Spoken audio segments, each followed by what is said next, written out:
Demo pa rin po ng isang single antenna, Japanese 1. Wala po sa Sultan Kudarat. Ano po yung ibabala? 24 carats na gold, 18 carats. Kapag ginamit mo na po ang single antenna, ayan, ganun po yung kalakas ito. Ayan. Yung locator po ang siyang lalapit sa gold at hindi po lalapit yung gold sa atin pong triple o single antenna. Na kapag tatapatan mo itong ating target, sagot ng ating single antenna.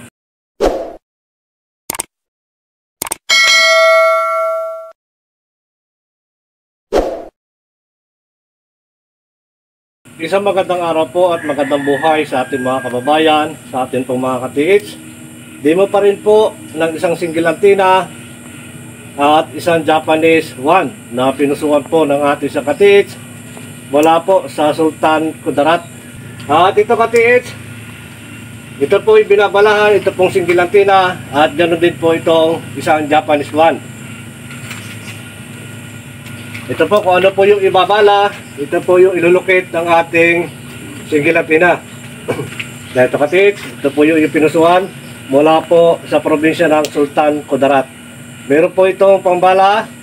Ito po yung ating gagamitin bala, 24 carats na gold. At meron din po ako ilulukit dito ka-TH. Ito po yung 18 carats na bracelet. Ayan, napakahalaga pa rin po ka-TH na ito po ating antenna. Kailangan po siya nakakol pababa at straight po siya, nakakol pababa. Ito pa rin kasi napakalaga pa rin na itong antenna kailangan mo ipahid sa lupa. Sa paggamit mo pa rin po ng ating single antenna, kailangan pantay mo po siyang itataas. Pag ikataas po niya ka-TH, tamang taas po yan. At tungo na konti, 45 degrees, tungo na konti. At hayaan mo na po siyang gagalaw na kanya. Tutustusan mo lamang po yan. At huwag mo po siyang kukontrahin. Sa paggamit po ng single antenna, napakahalaga na kailangan focus po yung ating kaisipan, hindi po naglalayag, at dapat kung ano po yung ating target, ano po yung dapat hanapin, dapat dun po nakapokus yung ating pag-iisip. At ganoon na rin kasi sa paghawak mo pa rin po ng ating handle, kailangan palad pa rin po yan, gitna ng palad. Ayan, at kapag ginamit mo na po ang single antenna, dapat hindi na po magpabago-bago yung pagpisil mo sa handle. Kailangan permis na po yan, lalo na kapag tatapatan na po natin siya at kukuha na po tayo ng ground. Ngayon ka-TH, ito pong handle, dapat po yan ay matining ang pagkakaikot at hindi po nagwiwigil dahil makakapekto po yun sa pagkaliwat kanan ng atin pong single antenna. So ito ka-TH, yan, napakalaga pa rin po yan na kailangan. Yan, ito ka-TH. Yan na po agad dyan tuturo sa atin pong target. Ayan, ganun po yung kalakas ito pong ating single antenna. Mula pa rin sa baba. Ayan, pagtaas ito ka-TH. Ayan, dapat pag-aralan po niya yung pagtaas. Ayan, wala pong ibang ituturo ito. So dito po ang ating hinahanap. Ayan. Ayan. Ito ka-TH. Ganyan po yung kalakas. Ito po ang ating ayan. Ito po ang ating single antenna. Ayan. Hihintayin mo po kung siyang gagalaw dyan at huwag niyo po siyang pipirsing paggalawin agad o pagturo doon po sa ating target. Kung saan po yung gagalaw ito ka-TH. Ayan.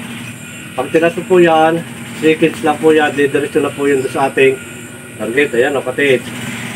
Kusa po yan, nagagalaw. Hihilahin po ng aura ng gold, ito pong ating antenna. Ang antenna po, ang locator po, ang siyang lalapit sa gold at hindi po lalapit yung gold sa ating pong triple o single antenna. Dito pa rin ka-TH.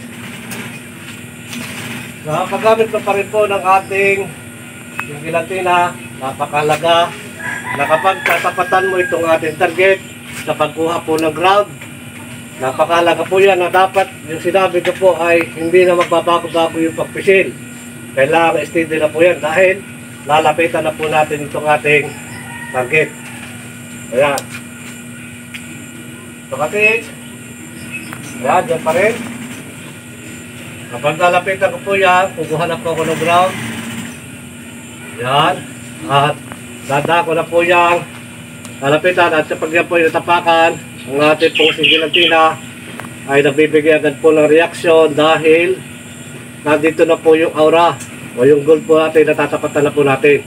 Ayan, sa paggamit pa rin po ng sigilantina, kapag bumuo na po siya ng frequency, lalo na kapag natapatan po natin, automatic mga katits, ito pong ating sigilantina ay iikot po ng counterclockwise. Ayan, ganyan po yan, lalo na kapag natapatan po yan.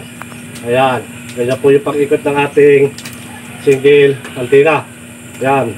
At mula po sa probinsya ng Sultan Kudarat, ito po yung pinusuan single antenna. At kasama po ito ang ating isang Japanese one.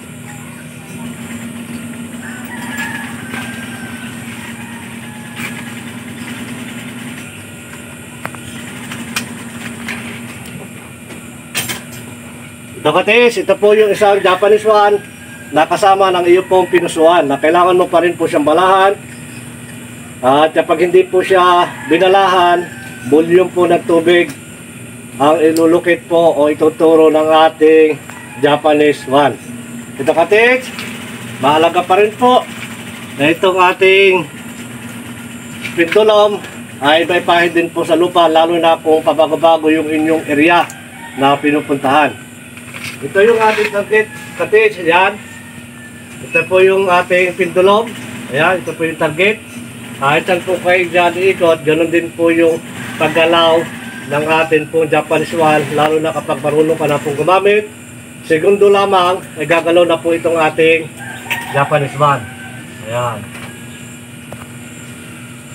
Kaya katik, ganyan po yung paggalaw ng ating Japanese one. Ayan. Kaya ito pa rin.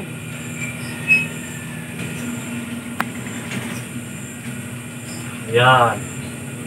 Ganyan po yung katit. At kapag yan po ay tinapatan, ito katit, lalo na kapag kahit na po ay tatapat na po yan sa items, ibig sabihin, hindi po ikot siya ng pakaliwa.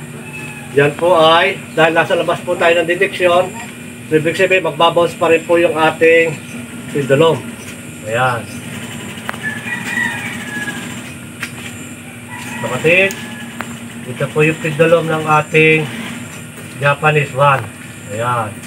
Galan po siya kalakas. Lalo na kapag ito yung tinagalan sa paggamit po at sa pagpapaikot po ng ating Japanese one, ito po ay lalo na pabilis na ng pabilis dahil nandun na po yung kanyang frequency na nadidetect po yung ating aura ng gold.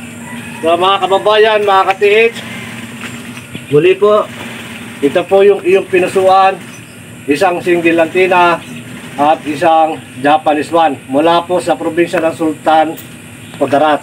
Muli mga kababayan, mga katis, maraming salamat at pagpalay po tayo ng maraming biyaya at higit po ang isang magandang kalusugan. Maraming salamat mga katis, hanggang sa muli po.